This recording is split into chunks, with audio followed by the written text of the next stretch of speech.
Does Lego investing work in my market? That is a question that I get all the time. And of course, there's no easy answer to this because it depends on a lot of different factors. But here we're going to break this down. We're going to talk about how you can understand more about the things that I say in my videos and how they could translate to wherever you are around the world. The thing with Lego investing is that it is driven entirely by supply and demand. And the supply and demand will depend on the market, or in other words, the country that you are located in and the place that you are selling to, but also the marketplace that you use or the channel that you use to sell your inventory, such as Amazon, eBay, or Bricklink, or others. And this combination of market and marketplace is really going to be the biggest indicator of how much you can sell your inventory for, how much sets typically go up in value over time, and what kind of return on investment you might be able to expect, and all of those different things. The market and marketplace that I talk about the most in my videos is the US market and the Amazon marketplace. And the reason for that is because that is where my business is based. And so when I'm selling my inventory, those are the prices that I'm selling at. I'm selling it at US prices on Amazon.com. And so when I'm looking at my data, I'm showing numbers and different things. That is the combination of market and marketplace that I will most likely talk about. I do also talk about eBay because I also sell on eBay,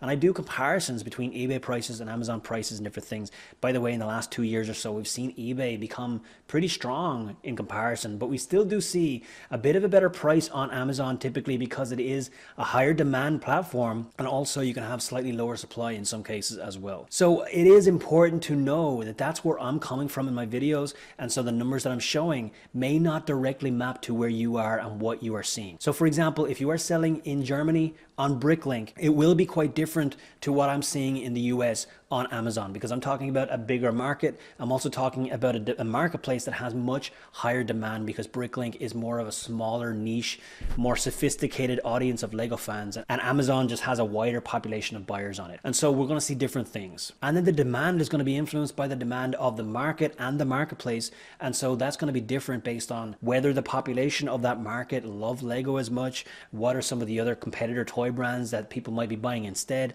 There's a lot of different factors that could come into the difference in demand between US and other countries, but also between Amazon and other marketplaces. So it's very important to understand that. So Shane, what do I do to confirm? Because if I'm watching your videos and I see that you're talking about Lego investing and prices going up and making 100% return after 18 months, how do I know that I can do that in my market before I decide to start a Lego investing business? So let's talk about what you can do here. So I want to give you some actionable steps that you can actually take wherever you are around the world to confirm if this works for you. So the most important thing we need to do here is some basic research to confirm that Lego prices go up a lot over time that can support your business. And when you see some retired sets have gone up in value over the last couple of years, then you will know that this is possible. Now that doesn't mean that you're going to be as successful in the future, because past performance does not guarantee future results, but at least it tells you that in the past Lego investing has worked, and so there's a good chance that you can make it work in the future, even if things are a little bit different now. The economy is a little different.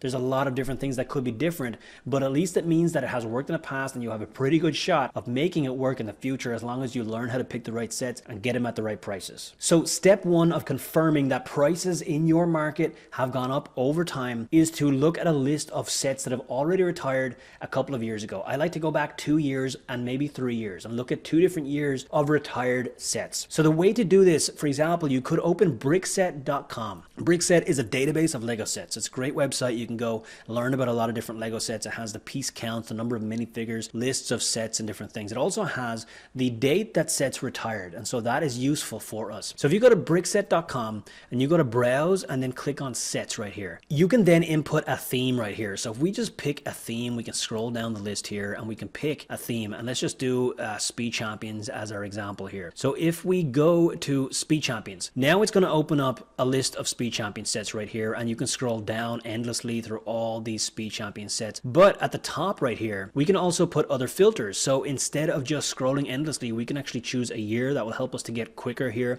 to what we're trying to find. And so you could go year and pick a couple of years ago. For example, you could pick 2019 or you could pick 2020. But what we're looking for here is sets that have already been retired. Now we got to remember the date here that we're picking is the release date, not the retirement date. So So we can't pick 2022 because those sets have not been retired for the 2 or 3 years that we're looking for. We want to see sets that have been retired for a few years so we can look at the track record. How good were they as investments? Did they perform well? And again, you can do this in your market. Okay, so this is translatable to wherever you are. It's just to follow these steps. So you're looking for sets that have retired already a couple of years ago, but this is looking at the release date. So pick a couple of years, like a 4 or 5 years ago release date, so you can find some sets that have been retired already. So I'll just go 2020, and we're already there now. Scroll down, and what you're looking for here is the actual retirement dates. And here we can see some sets. And right here, we can see the launch and the exit, and it's actually told to us right there. So this set was released in January of 2020 and retired at the end of 2021. Now we're currently in 2024. So this has been retired for more than 2 years. I think that that's a good time frame. We want to see like 2 years of retirement to start to understand, did the price go up over time? Okay, what happened? And again, you can just follow this for your specific market. Okay, so now we see the Ferrari F8 Tributo retired at the end of 2021. What else? Do we have others? So we have the Nissan also retired at the same time, and we see the Audi also retired at the same time. Now, Speed Champions typically have a wave and they retire together. So we have a couple of immediate retirees right here in the Speed Champions lineup. So these are some sets that have been retired for a couple of years that we can go and check. Okay, so what we need to do next is check the current prices that the set is selling for. Okay, we also need to know what the set was selling for while it was available. So here on Brickset still, we see the current MSRP. Okay, so that means what is the price that retailers were selling this for, the full price before it's discounted or anything. What is the full MSRP? $20 is the MSRP for these sets. Okay, so if we know that the set was $20 at MSRP while it was being manufactured, and manufacturing ended in December of 2021, those are two pretty important piece of information to know moving into our next step. Now, the next step is to check current prices on these sets. The way we check current prices, current selling prices on this, is now we start to think about the marketplace. Okay, so we're talking mostly about the market at first. Is it selling for these high prices in our market? But the marketplace also impacts it big time, because if you're selling on Amazon or eBay or Bricklink, you're going to see different market prices. Okay, so we need to know that the current market price on our platform of choice is profitable, or has, is so high above this MSRP that we would make a profit. And so at this point, you can pick the marketplace that you want to sell on, or if you don't know yet, eBay is a really good default. So if you don't know if you want to sell on Amazon, for example, I would choose eBay. eBay is typically a good middle ground. Bricklink probably has lower prices. Bricklink has lower demand overall. eBay is a great middle ground. So let's use eBay. And as well, I think that this is helpful because a lot of countries around the world, wherever you are, you may have eBay. You may have your variant of eBay. They're a global company. They exist in a lot of different countries. If you do not have an eBay variant in your market, then you need to pick a different marketplace. What is a marketplace that you do have in your country? So I know South Africa, for example, don't have eBay, but they do have other options. Australia, eBay is not so huge there, but there are other sites that are huge that you can use instead. So go to the marketplace that is big in your market that you would likely be selling on after you start Lego investing. And I'm going to use eBay because I do think a lot of you out there will be able to use eBay. And so I think it's the most transferable example, but you can do this, or you should be able to do something similar to this on a lot of different marketplaces. So what we're going to do here is we're going to just take this set number and we're going to go search for it on eBay. So 76896 is the Nissan. So 76896.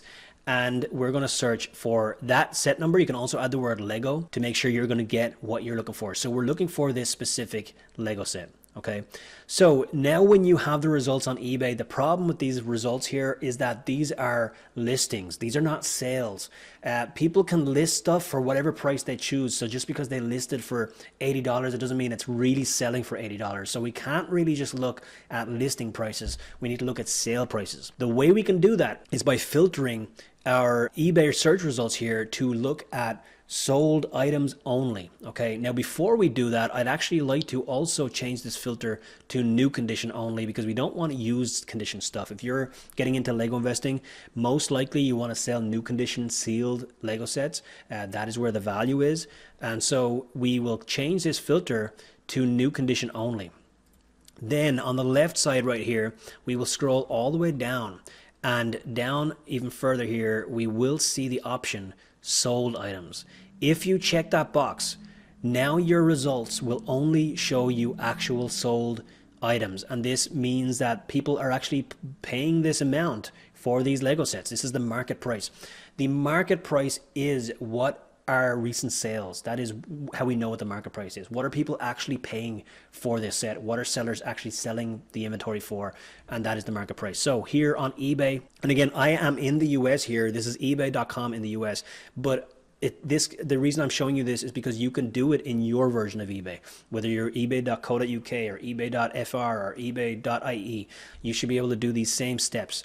And so then when you see the price turn green right here, that means that we are looking at sales, right? When it was just listings, the price was black.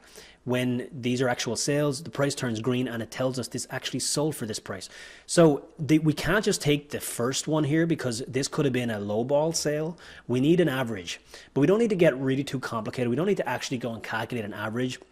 We just need to eyeball it, right? So we just need to scroll down and see what we're seeing here. We can see $45 plus shipping, $54 without shipping. So you do need to subtract some shipping from this one. So it's actually kind of a similar price. 56 without shipping, 40 with shipping. So I'm kind of seeing somewhere in the region of around 45 plus shipping is around the market price that I'm seeing for this Nissan 76896 on US eBay right now. Now again, we know from Brickset here that this set retired at the end of 2021. We are over 2 years of retirement, and we also know from Brickset that the MSRP was $20.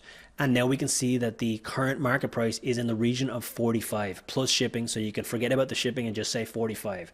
So when you subtract your fees, you're definitely at least doubling your money, even if you bought this close to MSRP. If you bought it from MSRP, you're a little bit under doubling your money. But if you bought it for a discount, if you bought it for 20% off, like $16, which a lot of people would have been doing for this set, you're over doubling your money here if you sell at the current market price over 2 years after retirement. So that is how we check profitability of a Lego set. We need to know that on current market prices, it would be profitable, okay? And we know that this, you can actually calculate it out. So you could pull up, for example, you could use Microsoft Excel or you could use a calculator. So let's just do a quick calculator right here. And we can see that current price is 45. Let's take our fees. So we can say that our fees are around 15% on eBay. So we can actually multiply the 45 by 0.85. After we pay our fees, we're walking away with somewhere in the region of $28, and then subtract what you paid for the inventory. So if you pay $20 for it, you make $18.25. But if you paid 16, again, if you're taking 38 back from eBay and you paid 16 for the inventory, you're making $22 at that point. So you know that you're more than doubling your money. If you pay 16 and you get 22 of profit plus your 16 back, you're more than doubling your money. And so at that point, you know that this is profitable. Now, this is just one example. Just because we looked at the Nissan, Nismo, and it was 100% return on investment after 2 years, that doesn't tell us Lego investing definitely works in our market. So the point here is that you need to rinse and repeat. So you need to check some other sets. So what we could do is we could go back and we could check one of the other Speed Champion sets, 76895, and it actually gets a lot faster after you've done it a couple times, because you should be able to quickly search at that point. I've already got my filters set for sold items. It doesn't look like it kept the new condition, so I got to change it back to new condition again. This one is selling for more like $32, but we do see some higher price sales on eBay, like a $40 sale. But this is considerably lower than the one we just looked at. So we might need to use more like a $35 price on this one as the market price. And so again, you would do the calculation. You would say, if 35 after fees, what would my profit be? And then what would return on investment be? You're definitely still profitable with this one, but it is going to be a lower return on investment than what we just saw with the Nismo. Then you could check the Audi, and that's also where we don't stop at that point, because we're only looking at a single wave of 1 year of retirees in one theme. So what we're going to want to do is check some other themes as well. We're also going to want to check some other retiree years. So we could check 2021, or we could check 2019, and that could give you an idea of different hold times. Because if we go back to 2019 and look at retirees, or we look at the sets that retired in 2020, for example, instead of 2021, then we're talking about a 3-year hold time instead of a 2-year hold time. That's going to change the dynamics a little bit, but that will be useful for you because you can start to understand what's the return on investment after 2 years, after 3 years, after 1 year. What did return on investments look like of sets that retired at the end of 2022? So again, you can use Brickset. You could go to the next year here. You could pick 2021 release dates to see if we can find any sets that retired at the end of 2022. And actually we have one right here, the McLaren Elva. So then you could search for that one on eBay. Now actually I think that's an underperforming set. So you're going to start to see some sets don't do as well as others, and what's going to happen here if I wait a year, if I wait 2 years. Again, you don't only do it with a single theme. You can do this with Star Wars. You can do this with Ninjago. You can check some of the other themes as well and just confirm what you're seeing. The steps will be the same. So you're just going to find sets that retired a couple of years ago. The steps that I used here for that is to go to Brickset and just go back a couple of years and look at these retirement dates. But another way you could do this is by just Googling Lego retirement list and then put a year in. So you could say Lego retirement 2020 or 2021, and there are blogs out there that have retirement lists. The problem with that, a lot of the times they don't update it after the retirement has happened, so some of it might not be 100% accurate, but most of the time they are 95% accurate. So that's a good way to do it as well. You get a full list of sets that retired in 2020, 2021, and then you can start just copying those set numbers into eBay sold items and looking at current selling prices today on those sets. Then you can calculate the return on investment based on, what you would have bought it for. And again, I do usually use a discounted price for my purchase price because I don't really pay full MSRP for my inventory. So I would usually use like a 20% off purchase price at least. I actually typically buy for a better price than that. But I don't usually use a full MSRP as my calculation because it's very rare that I pay full MSRP for my inventory. But that is another thing that might be different in your market. And so you got to think about that. So if you are in a country that never has any discounts on Lego sets, then you're going to have to use that MSRP as your calculation of the profitability when you're doing that. And so again, you're just going to find some recent retired Lego sets for 2 to 3 years. And I like to go 2 to 3 years because it gives you an idea, and check different years as well, not just a single year.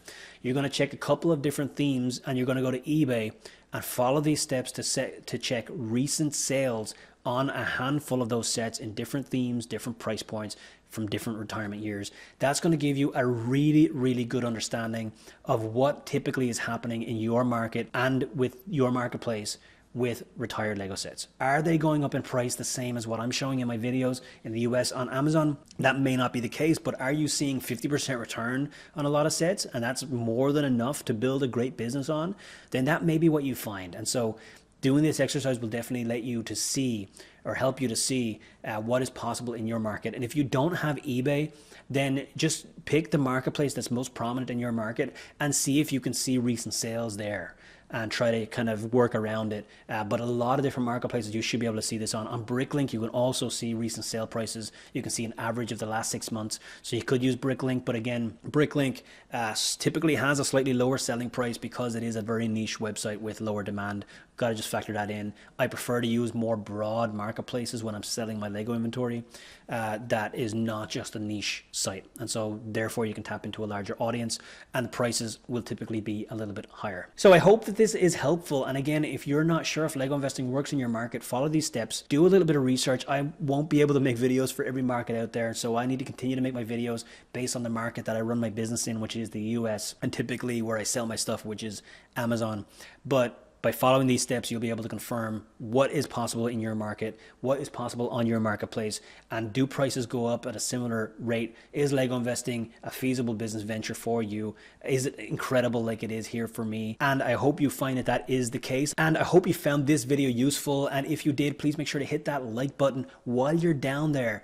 Make sure to get the link to our free Facebook group. We've got an entirely free Facebook group where you can get in on all of the action about Lego investing. So you don't want to miss that. Click the link in the description down below. And with that, thank you so much for being here. I'm Shane from brickbucks.net. Make sure this is your year to lift off and be free.